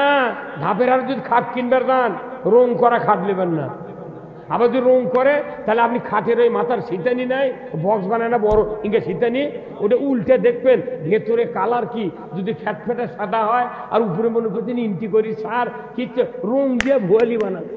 হ্যাঁ কথা কন, আমাকে দেখবেন কিছু কিছু আল্লাহর ওলি আছে, ওকে রং দিয়ে ভুয়ালি গরমার উপর রং করে ওই খালি ইন্টি করি হয়ে আছে। হ্যাঁ কথা কন, অনুরোধ করছি, আজকে সুযোগ আল্লাহ দিয়েছেন, দেন নাই? সুযোগ কে দিয়েছেন? কি সুযোগ? এই সুযোগ যদি হাতছাড়া করে, বিএনপির 100 সিট, 12টা ইসলামী দলের 200 সিট, এই 300 সিট নিয়ে যদি বাংলাদেশ ইসলাম বিজয় হয়, 5 বছর দেখার পর ইসলাম যদি কাজ না করে, বিএনপির মোট আসন দিয়ে কম তোরা চালা, আমরা পেজ দিয়ে 5 টাকা শুয়ে থাকবো। কি কথা বলে? এই সময় মারামারি, পেলাপেলি, সেনাসেনি কিচ্ছু করা যাবে না। প্রথম চান্সে নির্বাচিত ভাইয়া শান্তিপূর্ণ একটা দেশ কায়েম করে। হ্যাঁ কথা বল না, এটি পেলাফেলির টাইম নয়। সারা বাংলাদেশে 300টা সিট, 20 কোটি মানুষ, 151টা এমপি বানান, এটা ব্যাপারই নয়। দুপসেছে আদমদিঘি কত বড় থানা, 2টা উপজেলা, এই 2 উপজেলার থেকে একটা লোক উমরের মতো বানান, এটা ব্যাপার হলো। কিন্তু মানুষ করে কি করছে, চাচা 4টে বাড়িতে এখনো কালি ভরায়নি, তুমি আরো হাফ কেজি খাবি। এই কথা কন, একটা গরুর দাম 1.5 লাখ, একটা বকরি খাসির দাম 30,000, একটা ভেড়ার খাসির দাম 6,000 টাকা, আর 270 কোটির মালামাল দেয়া আল্লাহ মানুষকে তৈরি করছে খালি আল্লাহর আইন মানার জন্য। আল্লাহর আইন কায়েমের সবচেয়ে বড় মাধ্যম হলো বাংলাদেশের নির্বাচন। এই নির্বাচন যদি টাকা খায়, আজ থেকে 60 বছর আগে মানুষ যদি টাকা না খেত, এদেশে সৎ নেতৃত্ব কিয়ামত পর্যন্ত কায়েম থাকত। অথচ করছে জিলেপি দিয়া এত বড় দামি মানুষ 4 বের করে বিক্রি হচ্ছে, 4 জনের থেকে টাকা খাবে। কি না? আল্লাহ কোরআনে সূরা মায়দা 8 নম্বর আয়াতে বলছেন, ইয়া আইয়ুহাল্লাযিনা আমানু কুনু কাওয়ামিনা লিল্লাহি শুহাদা বিল কিস ওয়া লা ইয়াজরিমান্নাকুম শানানু কওমিন আলা আল্লাহ তা'দিলু ইদিলু হুয়া আকরাবু লিত-তাকওয়া।